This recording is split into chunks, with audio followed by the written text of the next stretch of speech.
Have you ever noticed some people seem untouchable? Someone says something cruel to them and they don't break. Someone betrays them and they don't collapse.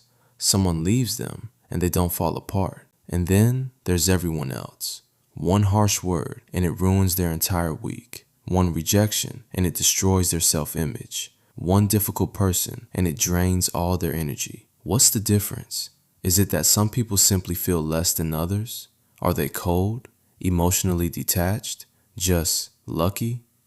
No. The truth is far more interesting and far more useful to you, because what these people have is not a personality trait you're born with.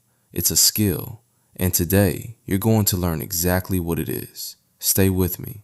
This changes everything. Psychologists have studied emotional resilience for decades, and they found something most people completely miss. The people who seem untouchable are not people who feel less. In fact, research consistently shows they often feel more deeply than the average person. They cry, they feel pain, they experience rejection. But here's the critical difference. They have developed something psychologists call emotional immunity. Not immunity from feeling, immunity from being permanently damaged by feeling.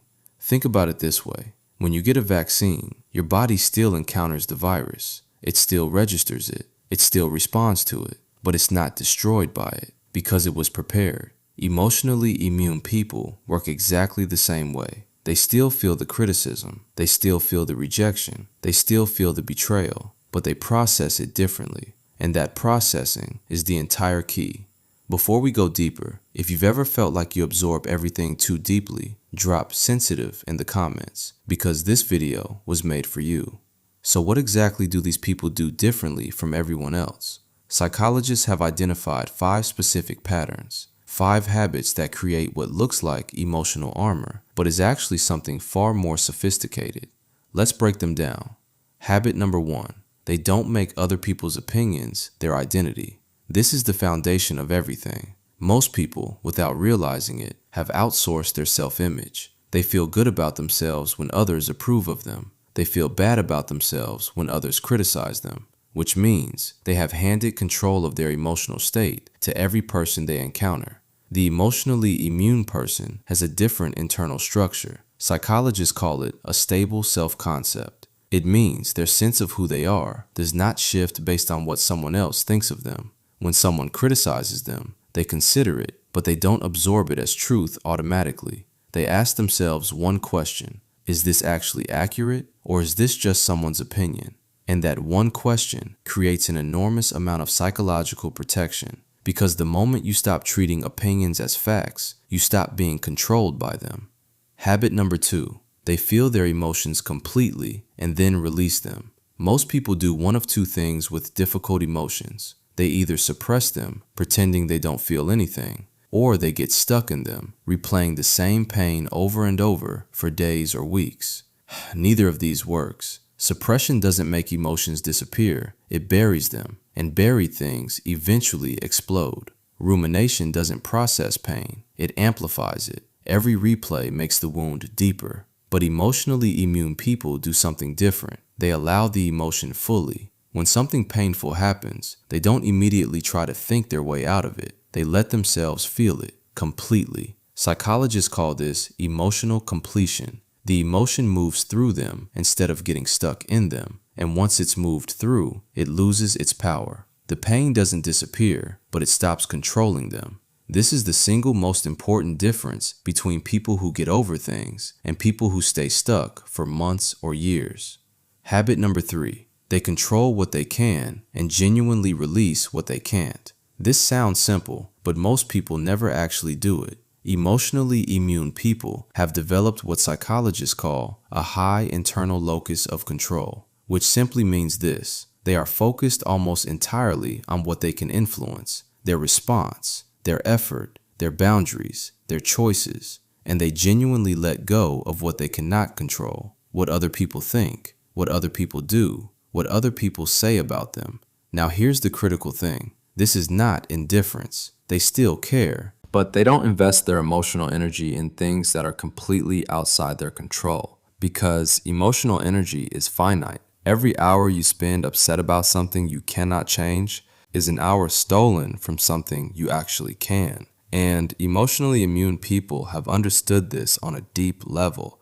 They protect their energy like a valuable resource, because it is. Habit number 4, they have a relationship with discomfort. This is the one most people never expect. Emotionally immune people are not comfortable people. In fact, many of them have deliberately made discomfort a regular part of their life. They have difficult conversations they'd rather avoid. They set boundaries that create tension.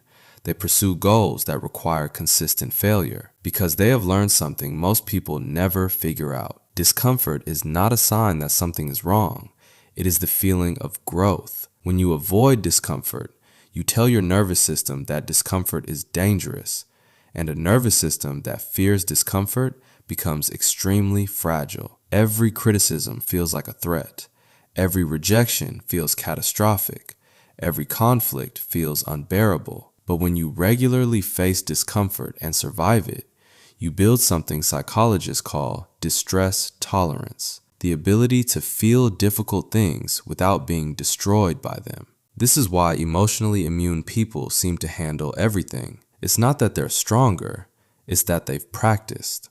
Habit number 5, they know exactly who they are. This is the deepest one and the most powerful. Most people have never actually asked themselves the most important question a human being can ask. Who am I, independent of what people think of me? What do I actually value? What do I actually believe? What actually matters to me? Without clear answers to these questions, you become dependent on external feedback to feel stable. And a person who is dependent on external feedback to feel stable can be destabilized by anyone. One bad comment, one disapproving look, one person's bad mood, all of it lands with devastating force. But a person who knows exactly who they are has an internal anchor. They can be criticized without sinking.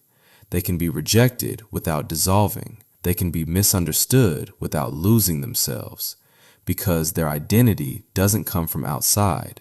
It comes from within. And what comes from within cannot be taken from outside. Right now, pause and think. If someone whose opinion you really valued told you that you were failing, would you believe them immediately, or would you evaluate it against what you know about yourself? The answer to that question tells you exactly where you are on the emotional immunity scale. Now here's the part most psychology videos skip. If emotional immunity is a skill that can be learned, why don't most people have it? The answer is uncomfortable, because developing emotional immunity requires something most people are unwilling to do. It requires you to stop seeking comfort and start seeking growth. These two things feel very similar, but lead in completely opposite directions. Comfort says, avoid the difficult conversation, avoid the risky decision, avoid the situation that might hurt. Growth says, have the difficult conversation, make the risky decision, enter the situation, and trust yourself to handle it. Comfort shrinks your world. Growth expands it. And here's the painful truth. Every time you avoid something difficult, you teach your brain that you cannot handle it. Every time you face something difficult and survive, you teach your brain that you can. Emotional immunity is built one difficult moment at a time, not in therapy sessions, not by reading books, not by watching videos. Although, understanding the psychology is absolutely the first step, because you cannot build what you cannot see, and now you can see it. So how do you actually start building this? 3 specific things starting this week. First, identify your emotional triggers.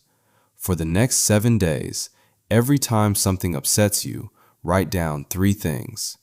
What happened, what you felt, what story you told yourself about it. That third one is the important one, because between what happens and how you feel, there is always a story. And that story can be examined, questioned, and changed. Second, practice the pause. Emotionally immune people don't react immediately. They create space between stimulus and response. When something upsets you, before you respond, ask yourself one question. Is my reaction proportionate to the event, or am I reacting to a story I've told myself about the event? That single question will change your emotional life more than any other practice. Third, deliberately do one uncomfortable thing every single day. Not something dangerous, not something harmful, something that makes you slightly uncomfortable. A difficult conversation, a public commitment, a creative risk, a boundary you've been afraid to set. Every day, one thing. Because emotional immunity is not built in moments of comfort. It is built in the moments you face what you've been avoiding and discover that you are more capable than you thought. Which of these 3 practices are you going to start with? Drop it in the comments. Practice 1, practice 2, or practice 3. Tell me below. I read every single comment. Here's what I want you to take away from this. Emotional immunity is not about feeling less. It's not about being cold. It's not about not caring. It's about building a relationship with yourself that is so solid, so clear, so grounded that what other people think of you, what other people do to you, what other people say about you cannot fundamentally shake who you know yourself to be. You will still feel everything, but you will not be destroyed by everything. And that difference is the entire difference between a life spent reacting and a life spent living. You already have more capacity for this than you think.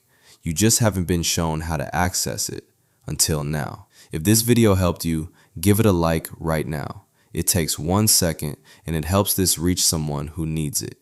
Subscribe to MindForge for psychology that actually changes how you move through the world. And drop in the comments, what was the habit that hit you hardest today? I'll see you in the next one.